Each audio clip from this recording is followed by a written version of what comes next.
दोस्तों, एक 19 साल का नौजवान लड़का पैसा कमाने के लिए बिहार से मुंबई जाता है। वहां जाने के बाद बड़े बड़े घरों का दरवाजा खटखटा आता है और उन सभी से काम मांगता है। तभी दोस्तों, एक दिन एक 40 साल की महिला की नजर उस लड़के पर पड़ जाती है और वो महिला उसको अपने पास बुलाती है और उससे कहती है कि बेटा, तुम क्या क्या काम कर सकते हो। तब दोस्तों वो लड़का कहता है कि मैडम, मैं कुछ भी कर सकता हूं। तब दोस्तों वो महिला उससे कहती है कि कुछ भी कर सकते हो मतलब क्या है, तुम कहना क्या चाहते हो। तब दोस्तों वो लड़का कहता है ना कि मैडम, मैं सब कुछ कर सकता हूं, आप जो कहेगी मैं वो काम कर सकता हूं। अब दोस्तों वो महिला पहले तो उस लड़के को ऊपर से लेकर नीचे तक निहारती है, देखती रहती है और फिर उस लड़के को अपने घर पर काम करने के लिए रख लेती है। अब दोस्तों वो लड़का मुंबई में जैसा काम ढूंढ रहा था, ठीक वैसा ही उसको काम वहां पर मिल जाता है। लेकिन दोस्तों एक दिन उस महिला का भयानक रूप उस लड़के के सामने आता है, जिसको देखकर वो लड़का रात के 10 बजे बहुत ज्यादा डर जाता है, जिसकी वो कभी माया भी नहीं किया था। दोस्तों सच में ये बहुत ही रोमांटिक कहानी है, बहुत ही शानदार कहानी है। आइए जानते हैं पूरी कहानी इस वीडियो में। लेकिन दोस्तों वीडियो में आगे बढ़ने से पहले वही आप लोगों से छोटा सा रिक्वेस्ट है कि अगर आप लोग हमारे चैनल पर पहली बार विजिट किए हैं तो दोस्तों चैनल को सब्सक्राइब कर लीजिए और वीडियो को लाइक कर दीजिए, ताकि जो मेरा हौसला है वो और भी ज्यादा बढ़ता रहे और भी ज्यादा इंटरेस्टिंग कहानियां ऐसे ही मैं आप लोगों को सुनाता रहूं। दोस्तों ये कहानी शुरू होती है बिहार के दरभंगा जिले से। दोस्तों एक लड़का होता है जिसका नाम अथर्व होता है और अथर्व की उम्र लगभग 19 साल की होती है। और दोस्तों उसके दो छोटे छोटे भाई बहन थे और जो अथर्व था वो अपने घर में सबसे बड़ा लड़का था। लेकिन उसके माता पिता बहुत गरीब थे और जब घर की जिम्मेदारी उसके ऊपर आने लगती है, उसके कंधों पर आने लगती है, तो दोस्तों अथर्व 11वीं तक पढ़ाई करता है। उसके बाद पढ़ाई वो छोड़ देता है और फिर अपने दोस्तों के साथ मुंबई में नौकरी करने के लिए चला जाता है। अब दोस्तों जो अथर्व के दोस्त लोग थे ना, वो लोग मुंबई में रहकर कोई पेटिक का काम करता था, कोई सोफा बनाने का काम करता था, कोई सेटिक का काम करता था। तो दोस्तों अथर्व को ना ये सब काम पसंद नहीं आ रहा था, उसको अच्छा ही नहीं लगता था। अब दोस्तों अथर्व जब 2 महीने तक मुंबई में रहकर अपने दोस्तों के साथ कामकाज करता है तो उसकी तबीयत बहुत ज्यादा खराब हो जाती है। तो उसके दोस्त लोग उससे कहते हैं कि लगता है कि तुमको मुंबई का पानी सूट नहीं कर रहा है, तुम एक काम करो, ये सब काम हम छोड़ के तुम घर चले जाओ, तुम यहां पर काम नहीं कर पाओगे। लेकिन दोस्तों अथर्व सोचता है कि घर पर बहुत गरीबी है, अगर पैसा नहीं कमाओ तो घर का खर्चा कैसे चलेगा। अब दोस्तों यही सब सोचकर अथर्व दूसरा काम ढूंढने लगता है। अब दोस्तों अथर्व जब मुंबई में बड़े बड़े बंगलों को देखता है तो वो सोचता है कि इस घर के अंदर भी तो कोई ना कोई काम करता ही होगा, अगर इस घर के अंदर हमें कोई काम मिल जाता तो बहुत अच्छा होता। अब दोस्तों इसीलिए ना यही सब सोचकर अथर्व जो है वो बड़े बड़े घरों का दरवाजा खटखटाने लगता है। लेकिन दोस्तों जब भी कोई दरवाजा खोलता था तो अथर्व को देखकर वो लोग दरवाजा बंद कर दिया करते थे, क्योंकि दोस्तों आप लोग तो जानते ही हैं कि मुंबई जो शहर है बहुत बड़ा शहर है और अनजान व्यक्ति को कोई भी अपने घर के अंदर नहीं घुसने देता है। इसीलिए कोई भी उसको काम पर नहीं रख रहा था, काम दे ही नहीं रहा था। तभी दोस्तों अथर्व इधर उधर भटकते भटकते एक दरवाजे पर पहुंचता है और बाहर खड़ा होकर दरवाजे का घंटी बजाने लगता है। तभी दोस्तों पीछे से उस घर की जो मालकिन है वो आ जाती है, अपने कार से आती है और उनकी जो उम्र थी लगभग 45 साल के आसपास थी। और दोस्तों उस महिला का नाम माया होता है। दोस्तों माया जैसे ही अपने दरवाजे पर गाड़ी रोकती है तो अथर्व को दरवाजा बजाते हुए देख लेती है, तो अथर्व को अपने पास बुलाती है। तो दोस्तों जो अथर्व था ना वो बहुत ज्यादा डर जाता है। लेकिन फिर माया उससे पूछती है कि तुम कौन हो और दरवाजा क्यों खटखटा रहे थे। तब दोस्तों अथर्व उससे कहता है कि मैडम कुछ नहीं, मैं तो बस ऐसे ही यहां पर आया था। तब दोस्तों माया उससे कहती है कि नहीं नहीं, तुम कहीं चोर तो नहीं हो। तब दोस्तों अथर्व कहता है कि अरे नहीं मैडम, मैं बहुत गरीब लड़का हूं, मैं कोई चोर नहीं हूं। मैं तो दरवाजा इसलिए खटखटा रहा था ताकि कोई अदर से आएगा तो मैं उससे पूछूंगा कि अगर घर में कोई काम होगा तो मुझे बता दे, मैं काम करने के लिए तैयार हूं, मुझे काम चाहिए। तब दोस्तों माया उससे कहती है कि घर के अदर कोई नहीं रहता है, मैं इस घर की मालकिन हूं, ये जो घर है वो मेरा है। अगर तुमको काम चाहिए तो तुम मुझे बताओ कि तुम क्या काम करते हो। तब दोस्तों अथर्व उससे कहता है कि मैडम मैं कोई भी काम कर सकता हूं, आप जो कहेंगे मैं वो कर सकता हूं। तब दोस्तों माया अथर्व को ऊपर से नीचे तक निहारती है, ध्यान से देखती है और फिर अथर्व से कहती है कि क्या तुम पैसे के लिए किसी का खून भी कर सकते हो?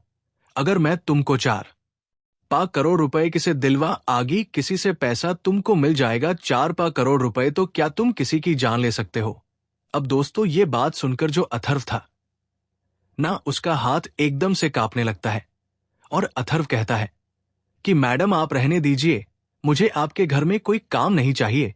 दोस्तों जो अथर्व था ना, वो बहुत ज्यादा डर जाता है और अथर्व माया से कहता है कि मैडम मैं पैसे के लिए किसी की जान नहीं ले सकता हूं, आप कहेगी तो मैं आपके घर का काम कर सकता हूं, लेकिन ये सब मेरे माँ बाप नहीं सिखाए हैं, मैं ये सब नहीं कर सकता हूं। दोस्तों अथर्व माया के सामने हाथ जोड़कर उनसे कहता है कि मैडम मैं यहां से जा रहा हूं, मुझे काम नहीं चाहिए।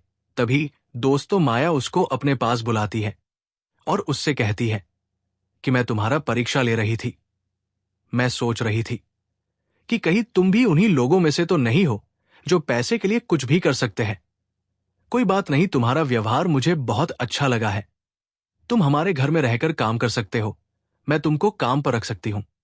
तब दोस्तों अथर्व पूछता है ना कि मैडम मुझे क्या काम करना होगा।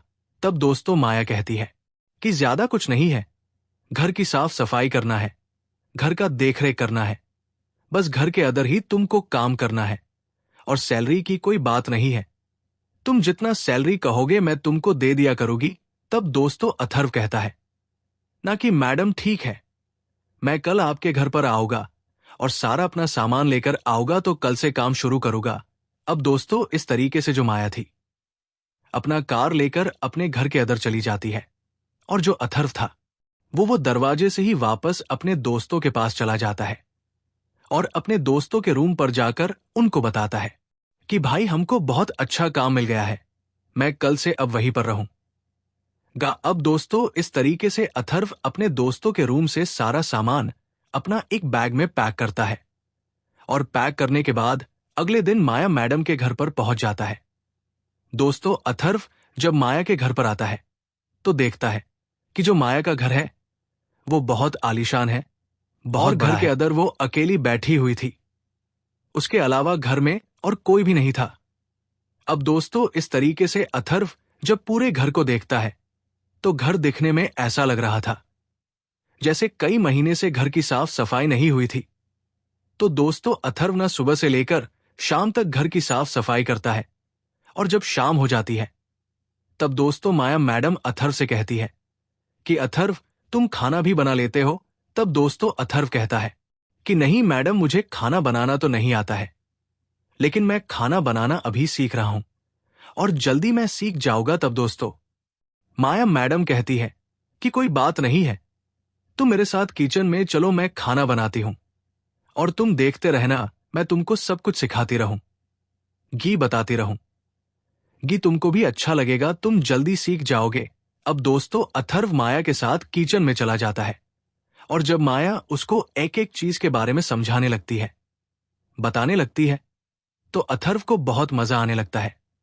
दोस्तों अथर्व माया के साथ एकदम से घुल मिल जाता है क्योंकि दोस्तों उसको वहां पर एक बहुत बड़ा बंगला मिल गया था, काम करने के लिए आलीशान घर मिल गया था, उसमें रहने के लिए उसको इजाजत मिल गई थी, तो उसको किसी चीज की कमी नहीं थी। वो बहुत यही सब सोचकर खुश महसूस हो रहा था, उसको खुशी महसूस हो रही थी। अब दोस्तों इस तरीके से जब खाना बन जाता है तो दोनों लोग बैठकर खाना बना खाते हैं। तभी दोस्तों अथर्व माया से पूछता है कि मैडम इस घर में आपके सिवा और कोई नहीं रहता है, क्या तब दोस्तों माया उससे कहती है कि नहीं अथर्व, इस घर में मैं अकेली ही रहती हूं, मेरा कोई भी नहीं है।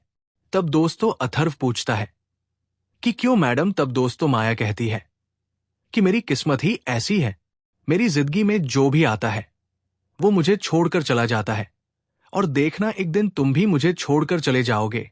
अब दोस्तों इस बात को सुनकर अथर्व थोड़ा सा हैरान हो जाता है और फिर बोलता है कि मैडम आप ऐसा क्यों बोल रही है?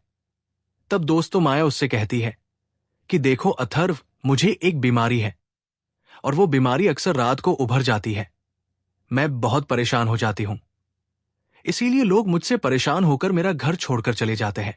अब दोस्तों अथर्व जब ये बात सुनता है तो वो बहुत सोच में पड़ जाता है कि भाई आखिर ऐसी कौन सी बीमारी है जिसकी वजह से घर के सभी सदस्य लोग इनको छोड़कर चले जाते हैं। लेकिन दोस्तों वो कुछ बोलता नहीं है और फिर दोनों लोग बैठकर वहां पर खाना बना खाते हैं। और जब रात होती है तो माया अथर्व से कहती है कि तुम एक काम करो, तुम मेरे बिस्तर के बगल में एक चरपा बिछाकर यहीं पर तुम भी सो जाओ, मुझे अच्छा लगेगा। तब दोस्तों अथर्व कहता है ना कि मैडम मैं आपके कमरे में इस तरीके से सोऊंगा तो कोई मेरे बारे में क्या सोचेगा और आपके बारे में क्या सोचेगा। तब दोस्तों माया कहती है कि हमारे घर के अंदर कोई नहीं रहता है तो कोई सोचेगा क्या, चलो कोई बात नहीं है। अगर तुमको मेरे साथ सोना अच्छा नहीं लग रहा है तो तुम बगल वाले कमरे में सो जाओ। अब दोस्तों इस तरीके से माया जो थी वो अपने बेडरूम में सो जाती है और जो अथर्व था वो उसके बेडरूम के बगल वाले कमरे में जाकर सो जाता है।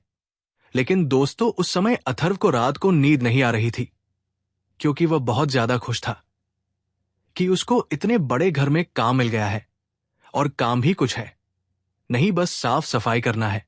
उसको खुशी के मारे में नींद नहीं आ रही थी। तभी दोस्तों जब रात के 1 बजते हैं तो माया के कमरे से अजीब अजीब डरावनी आवाजें आने लगती है। तो दोस्तों जो अथर्व था ना वो उठकर बैठ जाता है और माया के रूम की तरफ जाने लगता है। तो धीरे धीरे जो आवाजें थी वो और भी तेज होने लगती है, और दोस्तों वो आवाजें कोई नॉर्मल आवाज नहीं थी, बल्कि वो बहुत ही डरावनी आवाज थी।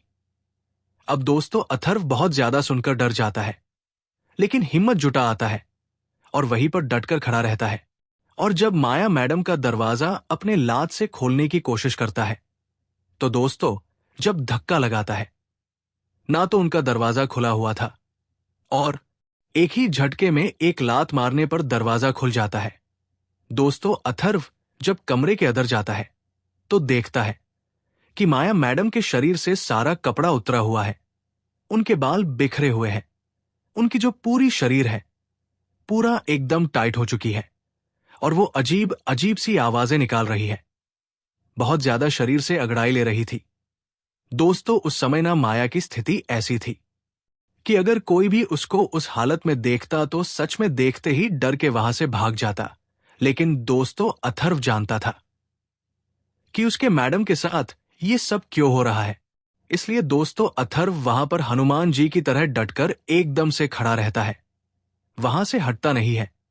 और दोस्तों माया उसको देखती रहती है, लेकिन उसको इतना भी ख्याल नहीं रहता है कि हमारे सामने कोई खड़ा है, हमारा कपड़ा उतरा हुआ है, मैं इसको ठीक कर लूं। दोस्तों जो माया थी ना उसको थोड़ा भी होश नहीं था, उसके ऊपर कुछ और ही सवार हो गया था। तभी दोस्तों माया बोलती है कि तुम कौन हो और यहां पर क्या कर रहे हो, और यहां से चले जाओ, नहीं तो मैं तुमको जिंदा नहीं छोड़ूंगी। अब दोस्तों जब अथर्व ये बात सुनता है तो दोस्तों अथर्व उससे कहता है ना कि ठीक है, मैं भी देखता हूं कि तुम कौन हो और तुम मेरा क्या उखाड़ लेती हो। अगर तुम्हारे अंदर इतना ही दम है तो तुम मुझे छूकर दिखाओ। अब दोस्तों जो अथर्व था ना वो एकदम से हनुमान जी की तरह डटकर वहां पर खड़ा रहता है और थोड़ा भी नहीं डरता है। तब दोस्तों माया उससे कहती है कि तुमको मरने से डर नहीं लगता है तो यहां पर क्या करने के लिए आया है। तब दोस्तों अथर्व कहता है कि हां तुम सच सोच रही हो, मुझे मरने से डर नहीं लगता है और मैं सही जगह यहां पर आया हूं। अब दोस्तों अथर्व इतना बोलने के बाद दौड़कर माया के पास जाता है और अपनी बाहों में कसकर माया को ऐसे एकदम से जगड़े है और फिर हनुमान चालीसा का जाप करने लगता है और कुछ मंत्र वगैरह भी पढ़ने लगता है, जाप करने लगता है। अब दोस्तों, जब अथर्व मंत्र पढ़ने लगता है ना, तो माया का जो शरीर था वो और भी ज्यादा टूटने लगता है और भी ज्यादा वो जोर जोर से चिल्लाने लगती है, चीखने लगती है। लेकिन दोस्तों, अथर्व जो था ना, वो जकड़ के रखा था, हार नहीं मानता है और लगभग आधे घंटे तक माया मैडम को अपने हाथों से ऐसे जकड़ कर रखता है और मंत्र पढ़ता रहता है। लेकिन आधे घंटे बाद अचानक जो मैडम का शरीर था वो एकदम से ढीला पड़ जाता है, हल्का पड़ जाता है। जब माया मैडम को होश आती है तो अथर्व को अपने ऊपर से जब सोया हुआ देखती था, उसको धक्का मारकर हटाती है और फिर अपना कपड़ा ठीक करने लगती है। अब दोस्तों, अथर्व वहां से उठकर बगल में खड़ा हो जाता है और फिर माया मैडम से पूछता है कि मैडम, अचानक आपको ऐसे क्या हो गया था? आप चिल्ला क्यों रही थी? आप ऐसे क्यों कर रही थी? अब दोस्तों, इस बात को सुनकर जो माया मैडम थी वो बहुत ज्यादा फूट फूट कर रोने लगती है और अथर्व से कहती है कि अथर्व, यही तो मेरी बीमारी है और इसी वजह से मेरी जिंदगी एकदम से नरक बन चुकी है। मैं इस बीमारी की वजह से बहुत परेशान हूं। मुझे समझ में नहीं आता है कि ये सब मेरे साथ क्या हो रहा है। इसी के चलते मेरा जो पति था वो भी मुझे छोड़कर चला गया। घर पर मेरे साथ कोई रहने को तैयार नहीं होता है। तब दोस्तों, अथर्व माया मैडम से कहता है ना कि मैडम, मुझे सब पता है कि आपके साथ ये सब क्या हो रहा है और रात होते ही आपके साथ ऐसा क्यों होने लगता है। मुझे सब पता है। दोस्तों, जो अथर्व था ना, माया मैडम से कहता है कि मैडम, आपके ऊपर बुरी आत्मा का साया पड़ चुका है और मैं जानता हूं कि ये सब कैसे ठीक होगा। अब दोस्तों, इस बात को सुनकर जो माया मैडम थी वो बहुत हैरान हो जाती है, क्योंकि दोस्तों, आज तक उनके सामने कोई भी व्यक्ति खड़ा नहीं हुआ था। जब भी उनकी बीमारी उभरती थी तो सब लोग उनको छोड़कर कमरे में भाग जाया करते थे, लेकिन जो अथर्व था वो डटकर उनके सामने खड़ा था। तो माया मैडम को उसके ऊपर आग बद करके वो भरोसा करने लगी थी। उनको भरोसा हो गया था। तभी दोस्तों, माया मैडम अथर्व से कहती है कि अथर्व, तुम मेरे इस बीमारी के बारे में कैसे जानते हो? तब दोस्तों, अथर्व कहता है कि मैडम, मैं तो ये सब बचपन से देखता हुआ रहा हूं। अब दोस्तों, इस बात को सुनकर जो माया मैडम थी वो थोड़ा सा चौंक जाती है, एकदम से हैरान हो जाती है और अथर्व से कहती है कि अथर्व, तुम किसको देखे हो इस तरीके से? तब दोस्तों, अथर्व माया मैडम से कहता है कि मैडम जी, मेरा घर बिहार में है और मेरे पिताजी एक बहुत बड़े सोखा है। रोज सुबह सुबह हमारे दरवाजे पे 10 से 20 लोग ऐसे ही आ जाते हैं और मेरे पिताजी उनको ठीक करके घर वापस भेज देते हैं। जब मैं आपको ये सब करते हुए हरकत देखा था तभी मुझे समझ में आ गया था कि आपके ऊपर किसी बुरी आत्मा का साया पड़ चुका है। मैडम, ये सब मैं बचपन से ही देखता आ रहा हूं, इसीलिए मुझे आपसे डर नहीं लग रहा था। मैडम, आप चिंता मत करिए, आप बहुत जल्दी ठीक हो जाएगी। अब दोस्तों, माया मैडम इस बात को सुनती है तो सुनकर और भी ज्यादा फुट फूट कर रोने लगती है और उनके खुशी का कोई ठिकाना नहीं होता है। माया मैडम अथर्व को अपने सीने से लगा लेती है और फूट फूट कर रोने लगती है। और दोस्तों, उस समय ना माया मैडम ये भी ध्यान नहीं देती है कि जो अथर्व है उनका नौकर है और यहां पर नौकरी करने लिए आया है। तभी दोस्तों, माया मैडम कहती है कि अथर्व, मुझे तुम्हारी बातों पर यकीन नहीं हो रहा है। तब दोस्तों, अथर्व कहता है कि मैडम, आप मेरा यकीन करो, मैं आपको ठीक कर दूंगा, लेकिन इसके लिए आपको मेरे साथ मेरे गांव चलना पड़ेगा और मेरे पिताजी से आपको मिलना पड़ेगा। अब दोस्तों, माया मैडम कहती है ना कि ठीक है, तुम जहां भी मुझे लेकर चलोगे मैं तुम्हारे साथ चलने के लिए तैयार हूं, लेकिन तुम मुझे छोड़कर नहीं ना जाओगे। तब दोस्तों, अथर्व कहता है कि मैडम, इस हालत को देखकर मैं तो अब आपको और छोड़कर नहीं जाऊंगा जब तक आप ठीक नहीं हो जाए आएगी, तब तक मैं जीवन भर आपके साथ रहूंगा। अब दोस्तों, इस तरीके से आधी रात बीत चुकी थी। तो फिर माया मैडम अथर्व से कहती है कि अथर्व, तुम एक काम करो, मेरे बगल में खटिया बिछाकर सो जाओ, मेरे पास रहोगे तो मुझे डर नहीं लगेगा दोस्तों अथर्व भी मना नहीं करता है और उनके बगल में खटिया बिछाता है और वहीं पर आसपास में ही दोनों लोग सो जाते हैं। अब दोस्तों इस तरीके से जब 18 से 20 दिन का वक्त गुजरता है और जब नवरात्रि का महीना स्टार्ट हो जाता है, तब दोस्तों अथर्व माया मैडम को मुंबई से बिहार के दरभंगा जिले यानी कि अपने गांव में लेकर जाता है और फिर अपने पिताजी से मैडम की सारी बातें बताता है कि उनके साथ क्या प्रॉब्लम हो रही है। तो दोस्तों उसके पिताजी जब माया मैडम को देखते हैं तो उससे कहते हैं कि ये बीमारी तो बहुत गंभीर है और ये बीमारी आपको बचपन से है। तब दोस्तों माया मैडम कहती है कि हां आप सही कह रहे हैं, मैं बचपन से ही परेशान हूं। तब दोस्तों अथर्व के पिताजी उससे कहते हैं ना कि देखिए इसके लिए 5-6 दिन का समय लेगा, यहां पर आपको रुकना पड़ेगा, पूजा पाठ होगा, हवन होगा, बहुत सारी तंत्र विद्या होगे और आप ठीक हो जाएगी। तब दोस्तों माया कहती है ना कि मुझे कोई तराज नहीं है, मैं आप लोग के घर पर 5 दिन तक रुक जाऊंगी, मैं तो बस चाहती हूं कि मैं कैसे भी ठीक हो जाऊं। अगर मैं ठीक हो जाऊंगी ना तो सच में मेरी जिंदगी का सबसे बड़ा मकसद पूरा हो जाएगा। अब दोस्तों इस तरीके से अथर्व के जो पिताजी थे वो बिहार के बहुत बड़े सोखा थे, उनका बहुत नाम था और बहुत सारे लोगों को वो ठीक भी किए थे। तो दोस्तों इस तरीके से माया मैडम उनके घर पर 6 दिन तक रहती है और नवरात्रि में पूजा पाठ होता है। और दोस्तों जो साया माया मैडम के ऊपर बचपन से ही रह रही थी, अथर्व के पिताजी उसके शरीर से उसको दूर भी कर देते हैं। और जब माया मैडम अपने वास्तविक रूप में आती है तो दोस्तों एकदम से वो फूट फूट कर रोने लगती है, क्योंकि दोस्तों बचपन से ही ना वो साया उनको जकड़ रखी थी, उनके ऊपर हावी हो गई थी और जैसा उसका मन करता था वैसा उस मैडम के साथ करती थी। लेकिन दोस्तों जब वो साया माया मैडम के शरीर को छोड़कर चली जाती है तो माया मैडम अपने शरीर को बहुत हल्का महसूस करती है। अब दोस्तों इस तरीके से माया मैडम अथर्व के पिताजी को बहुत धन्यवाद करती है और 1 लाख का उनको इनाम भी देती है।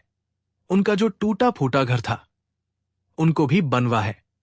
और दोस्तों माया मैडम ना अथर्व की पूरी जिंदगी एकदम से बदल देती है, उसकी जिंदगी संवार देती है। अब दोस्तों इस तरीके से फिर से अथर्व अपनी मैडम के साथ मुंबई चला जाता है और अपने मैडम के साथ उनके घर पर हंसी खुशी रहने लगता है। अब दोस्तों जब धीरे धीरे वक्त गुजरता है तो कहीं ना कहीं माया मैडम को अथर्व से प्यार हो जाता है। और दोस्तों जब दोनों लोग एक ही घर में रहने लगते हैं, एक ही साथ खाना बनाते हैं, खाते हैं कि साथ सोते हैं, तो कहीं ना कहीं अथर्व को भी माया मैडम से प्यार हो जाता है। वो अलग बात थी कि माया मैडम की जो उम्र थी वो काफी ज्यादा थी, अथर्व से 26 साल बड़ी थी। अब दोस्तों इस तरीके से माया मैडम जब पूरी तरीके से ठीक हो जाती है तो ठीक होने के 3 साल बाद माया मैडम अथर्व को घर जमाई बनाकर उससे शादी कर लेती है और उसके साथ हंसी खुशी अपना जीवन बिताने लगती है। क्योंकि दोस्तों माया मैडम जब 25 साल की थी ना तभी से उनके ऊपर वो साया आ गई थी और माया मैडम के पिताजी माताजी कई जगह उनका इलाज करवाए थे, लेकिन माया मैडम ठीक नहीं हुई थी।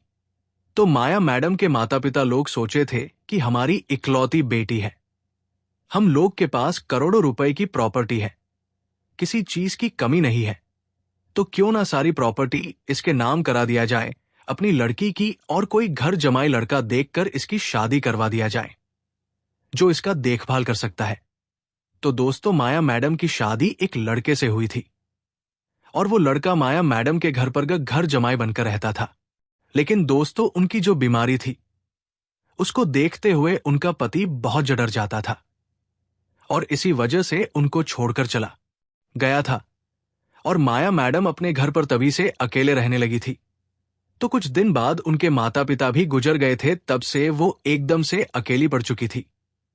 उसके बाद दोस्तों माया मैडम की मुलाकात अथर्व से हुई थी और दोस्तों इस तरीके से अथर्व माया मैडम को पूरी तरीके से ठीक करता है और फिर माया मैडम से शादी करके घर जमाई बनके हंसी खुशी उन्हीं के घर में रहने लगता है। दोस्तों अगर देखा जाए तो अथर्व की किस्मत भी बहुत अच्छी थी, कि बना बनाया सब कुछ मिल गया, करोड़ों रुपए की प्रॉपर्टी मिल गई, धन दौलत मिल गया, बीवी मिल गई, सब कुछ ठीक हो गया, उसके जीवन में किसी भी चीज की कमी नहीं है। तो दोस्तों, ये थी आज की कहानी। ये कहानी आपको कैसी लगी हमें कमेंट बॉक्स में आप लोग जरूर बताइएगा।